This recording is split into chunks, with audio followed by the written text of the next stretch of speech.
I think Musselman is a really good coach. I think what he did Yeah. at Arkansas was very underrated. I think he had some really good teams there, and he's a really good recruiter. And that's a team that Texas is going to be dealing with in recruiting for a while. I think they're going to be battling for a lot of the same guys. Trevor Ariza's son being one of those guys. That's Texas is after. USC has, I believe, the lead on right now in recruiting. So USC is another one of those teams that maybe you want to look out for in this tournament. And then Washington State, really interesting team there. They lost most of their talent from last year, though, right? Cedric Howard went pro. He only played 7 games for them, 6-7 games for them last year. He was an elite player. They lost Lawan Watts to Texas Tech. That's a guy I think could be a first-round draft pick this year. But as far as Washington State goes, they're just not the talent. It's not the same level of talent they had last year. So I don't think they're going to be a real scary opponent necessarily. I don't know if Steele Ventris is back or not. I know he was hurt all of last year. He was the Eastern Washington transfer who was really, really good. I believe he was Big West Player of the Year that year. Overall, though, man, this is not a super strong field, right? Seton Hall was not great last year. Boise State, not great. Chaminade is, kind of a fun inclusion, but they're not going to do anything. And then Arizona State is kind of down as well. So, if Texas wants to get some early season momentum, going to the championship game of this tournament, playing NC State, that's what I would guess would be the title game at this point, because I think Texas will beat Arizona State. I think they would beat Washington State, although Washington State has a great coach. David Riley's a really, really good X's and O's guy, runs 5-out offense, super fun to watch. But overall, I think, this tournament, it's not stacked like last year's that had Carolina and Auburn, and there's another team, Iowa State, I think, was in it. It was an awesome tournament last year. Like, it was must-watch TV. It's that real fun week of college basketball right around Thanksgiving where you're kind of off work, so you're just sitting around the house. You're like, oh, football isn't on yet, so let's throw on some early season college basketball. It's so much fun. I love that time of year for all sports, But yeah, I mean, this is an opportunity for Texas to get some early wins, to get some momentum, because as we've talked about before, their non-conference slate is really, really weird. Pretty much no big games at home other than Virginia, right? Yep. They play Duke and Charlotte, which is a bona fide road game essentially. Charlotte's 2.5 hours from Durham, so and then they play UConn and Stores, which that's going to be tough. I don't think UConn's as good, as their national championship seasons, but they're still going to be really good. They got Silas Demery in there. They got Eric Reed. Like, they're going to be a solid team. They got what's his name back? The kid who killed Texas last year, Caravan. He's back. Oh, Caravan, yeah. So that's going to be a really tough game in Stores. Then they play a bunch of just really, really uninteresting games, if we're being frank. So I think it's going to be really important for Texas to get some momentum, win some of these games in this Maui Invitational. Otherwise, they're going to have a lot of pressure on them in SEC play to win, at least half of their games. What I will at least say about this Maui Invitational that is a good test for Sean Miller is there are some pretty notable coaches here. Even Shaheen Holloway is not like the most notable guy in the world, but he's a name that people are aware of. And you have someone like Hurley is also a name. Like, getting a win against Hurley is a pretty nice one. But then Musselman and Will Wade are like legitimately very well regarded coaches here. And obviously they're in kind of different spots than what originally made them more notable. USC is still kind of on this weird rebound. Chad Baker-Mazar in his 18th year of college basketball. CDL, buddy. Yeah, get that guy a license. But like you said, I do think that NC State is going to be that team where they are legitimately going to be pushing for high-level ACC play, going to be one of the teams that try to get ahead of North Carolina, be that secondary Carolina's team in the ACC this year. Yeah. But I'm not 100% sure any of these teams are going to be top 25 by the time you get there and Texas faces them. I also don't think the Longhorns will quite be there. And so that is an option to, like, hey, the best player overall in this tournament probably won't be able to play in arenas. And, of course, NC State's going to be good, but it's year one under Will Wade, and it's a lot of transfer reliance. So maybe that's not as built up as you'd hope for. And obviously Texas is also in year one with Miller, but at least it feels like what he's getting tested on is against good coaches who are going to throw stuff at him that it's going to test him. But maybe the player talent isn't quite there that Texas could be able to go out and take some wins. And obviously when you're playing in the SEC where, 9 wins gets you into the tournament, winning these games or early. 6 wins. 9 games makes you feel comfortable in what you should be getting in with. Right. But maybe 6 gets you in. But when you're probably not going to take a game against Duke or Connecticut in their own states, Winning against Virginia and winning these games do a lot for Texas's just overall Ken Palm rankings and all of their just advanced analytics that college basketball really relies on. Yeah, no, I agree. And I think NC State is the big challenger here. And, USC could maybe make it happen too. I think Musselman's a very good coach. And, Maui Invitational should be fun. Not the sexiest brands, not like last year's, but still definitely a tournament to tune into during the Thanksgiving break. And before we move past this, we're going to say aloha to Luxe Kitchen and Bath. This video is brought to you by Luxe Kitchen and Bath. Luxe has been offering high-end kitchen and bathroom remodels for 3 generations throughout the greater Austin area. With 5-star review after 5-star review on Google and Facebook, and an A+ rating from the Better Business Bureau, you can put your faith in Luxe Kitchen and Bath's award-winning designers and skilled craftspeople to bring to life that dream vision of your special home. But that's not all. Luxe's all-star team provides full remodels, large additions, and even commercial build-outs as well. So call Luxe Kitchen and Bath at 833-358-LUXE today. Or visit luxekitchenbath.com to discover where quality meets luxury and begin the process of transforming your home. Get a free quote today by calling 833-358-LUXE. That's LUXE. Or by visiting luxekitchenbath.com. Link in the description. So late last week, Keenan published an article talking about some of these recruits, a lot of these names that you've already heard us talk about on the show, but just giving some updates on who they are, where they're at with their recruitment. The first one, of course, is Anthony Thompson, who was one of the most notable players Texas is going after, one of those really big wings, a truly elite prospect, already a 98 rating in the class of 2026. He talked with Miller at Xavier, and Texas staff is saying he's a big priority, Keenan. What is there to Texas in this recruitment? Because you see the list of games of those 7 schools he's down to, and there's some tough ones to get over the hump with. Yeah, for sure. I mean, anytime you're dealing with, Kentucky, North Carolina, Michigan, because I think Michigan's on the rise, and I think they're going to be a very elite program under Dusty May. I think he's one of the best coaches in the country. So they're going to be a problem in this recruitment in general. And Purdue, probably the number 1 team in the country coming into the season. So obviously they're a team. The thing with Anthony Thompson too is he can play interior, right? Like he's not built. He's 6'8". He's only 185, but he plays not on the block, I wouldn't say, but he likes to get to the rim. He likes to play in the paint. So, I think they can attract him depending on how they use Dalen Swain this year, depending on what they do with him, because, they're kind of similar archetypes, these big kind of combo forwards, 6'8", and Swain's bigger, but Swain's also older. He's played a couple of years of college basketball. And yeah, I mean, this would be a huge get, and the fact that Miller had a relationship with him when he was at Xavier, same state, the kid's from Ohio, he plays for Western Reserve. So definitely, a recruitment to watch and somebody that could be really important going forward.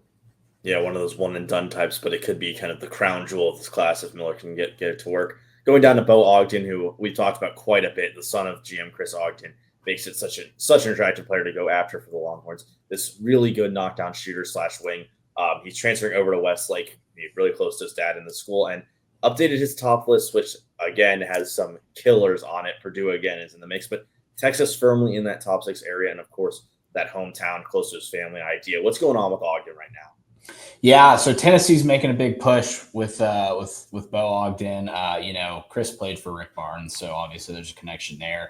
Purdue is very much in the mix with this recruitment as well. He's already visited Purdue. I believe he's visiting Tennessee soon as well. I like where Texas stands. I'm not going to make any kind of, prediction or anything. I think Texas is very firmly in the top few of these. Obviously, he likes Kansas. He saw what they did with Grady Dick, similar kind of player, sharp shooting guard, Grady Dick's bigger, but and then Gonzaga obviously playing for few is very attractive to any kind of scoring guard. I mean, we've seen the amount of talent he's put into the league. Chet Holmgren, Jalen Suggs, it's a smaller school, but it's a big stage. They just switched conferences, so definitely something to watch. He's got a few more official visits coming. He's visiting Virginia in September.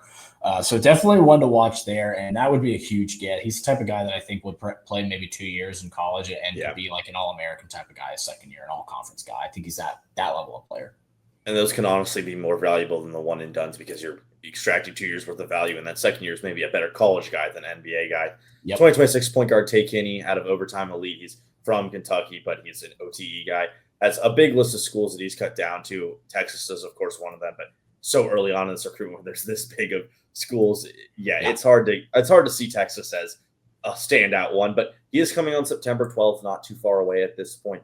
And a big group of schools. How far away is Kinney? Because it seems like this is one where they're going to have to work to the whistle for a while on this guy. Yeah, I think Kentucky and Louisville are firmly in the top 2 right now. I'm not willing to make a prediction here either. It's just too early. But, Overtime Elite is a program that's put a lot of guys into the NBA, right? I noted in the article, Amin and Asar Thompson both played Overtime Elite. Rob Dillingham played Overtime Elite. Somto Cyril, the center for Georgia, he played Overtime Elite. And it turned into a thing that was like kind of a high school alternative, right? Like an EYBL alternative. Super fun player. He's a little undersized. I think he's like 6'2", but super fast, slippery, just gets to the rim, just real quick, explosive guard. And a guy that would be, super, super effective in Sean Miller's offense, he would be the lead initiator and the type of guy that can really take you over the top as a true freshman. I think he's that level of player. And then we have going down next a new name in front of Kinney. Of course, an OTE is a very well-known program for college basketball. IMG Academy also is with Ralph Scott, who's originally he's from Bermuda. Kind of a newer guy. I don't think we've talked about him that much, if we've talked about him at all. Just very new to this kind of recruiting scene of what's happening. But he's gotten a lot of offers. That's really all it is right now. It's just offers. But Texas has come to see him. They've made the connection with Miller. What's Scott like? Because I don't think we've really even talked about who he is as a player. Yeah, he's a guy that really burst onto the scene recently, right? He's a big wing, like he said. He's from Bermuda. I know LSU's in the mix for him. I know Houston's in the mix for him. I know Stanford's in the mix, and South Florida is also in the mix. I think Houston and LSU were like the first ones on him. I'm not sure. I think I heard that those were the first 2 teams to offer him or really contact him. But he was at the NBA Academy games in California. Sean Miller was there, talked to Sean Miller, didn't talk to an assistant, talked to Sean. I think that's important to note that Sean is getting his boots on the ground out there. He's at a lot of these events himself. And Adam Cohen's a fantastic recruiter as well. But I think it means something more to have the head coach out there watching you, talking to you. And, Sean is a great recruiter. He was able to do it everywhere he's been. He's able to do it at Xavier. He's able to do it at Arizona. Very, very high level of talent at those Arizona teams. Aaron Gordon, guys like that played for him. So I think it's really important that he's doing the legwork himself and he's not delegating it. He's going out there. He's flying to these events. He's talking to these guys. And even for guys like Scott, who is not quite the premier prospect of the guys. Right, he's not a 5-star, but he's still a guy that can be a very, very effective college player and a real fun player to watch too. Real bouncy, real exciting. Definitely. And, of course, the last one we're going to, you've been waiting for this name, Austin Gooseby, who kind of unfortunately for the Longhorns is a better prospect than his brother Trevor, the now the left tackle for Texas, because he is really he's really gained some steam. He's now a top 30 in pretty much everywhere you go as a prospect. Your Rivals has him up there. He's been talking to Jamie Shaw a lot about Texas, but also another school, which you're seeing at the bottom, Duke. Is this more of like a 2-team race now with Gooseby? Is it those two separating? And what does Texas need to do? Because it seems like Duke is really, really pushing for this guy. Yeah, Duke is surging for sure. They're definitely the school to watch here. Not making any kind of prediction or anything. I just think Duke is really gained a lot of ground, and they're definitely right there with Texas. I think those are probably your top 2. He's taking a lot of official visits. So he's visiting SMU. He's talking to Miami. Jay Lucas is a fantastic recruiter with the Hurricanes. Did it at Duke, did it at Kentucky. He's pretty much the reason they got Shelton Henderson out of Bel Air is because Jay Lucas, because he was going to go to Duke, and then Jay took the Miami job when Larinaga retired. So Henderson is a guy that was real good coming out of high school, and they got him out there. So obviously, got to watch them. BYU is just killing it in recruiting. Kevin Young is an NBA coach. Like, that guy just knows how to put dudes in the league. He's going to put a dude probably arguably the number 1 player in the country right now, and AJ DeBonsta is a BYU player. So, Texas is still in this thing. I'm not saying anything's over, but yeah, Duke has definitely made up a lot of ground. They're really pushing, and it makes sense. Duke is a school that just puts dudes in the league every year. The number 1 pick this year, they're gonna have a top 3 pick this year, and probably another top 10 pick in Dame Sarr. Isaiah Evans is probably going to get drafted. Pat Gongba's probably going to get drafted. They got multiple guys drafted last year, 3 in the top 10, 2 in the top 5. So it's a powerhouse, dude. It's hard to argue with the results at Duke. And it'll come down to, whether it's just a purely business decision, which is totally understandable for any basketball player. You want to go to the league, Duke's going to get you there, or Texas with the more familiar relationship. But either way, Austin is a really good kid. He's going to make the decision that's right for him. And wherever that ends up being, we wish him luck for sure. Yeah, Duke had all 5 of their starters drafted this past year, which is just showing that Hard Shire didn't lose a step after Coach K. That's it for us over here at Inside Texas Basketball. A lot of recruiting news this time of year, but we at least got some interesting stuff with the Maui Invitational, seeing who the Longhorns are going to play. And that's one, hey, once the Duke game is over, that's kind of the big thing to look forward to long term with the Longhorns. So Sean Miller's first year is coming up pretty soon. It's coming up sooner than you think. Of course, things coming up sooner than you think is Texas football, because we are almost in the month of August, which is that first game for the Ohio State game. Longhorns are going to be in Columbus. We'll have boots on the ground there. But of course, before that, you should go over and buy either the ebook or the print version of Paul Wadlington's Thinking Texas Football, that 2025 version of Longhorn Prospectus with the Arch Manning on the cover. I've yapped about so much on the show how great this book is, but it is really one of a kind when it comes to talking about college sports and, of course, specifically the Longhorns. If you feel like you don't know this team as well and you want to get some information about every single player, there are like walk-ons who have stuff that they're talked about in this book. So make sure you go check it out. Go purchase that book.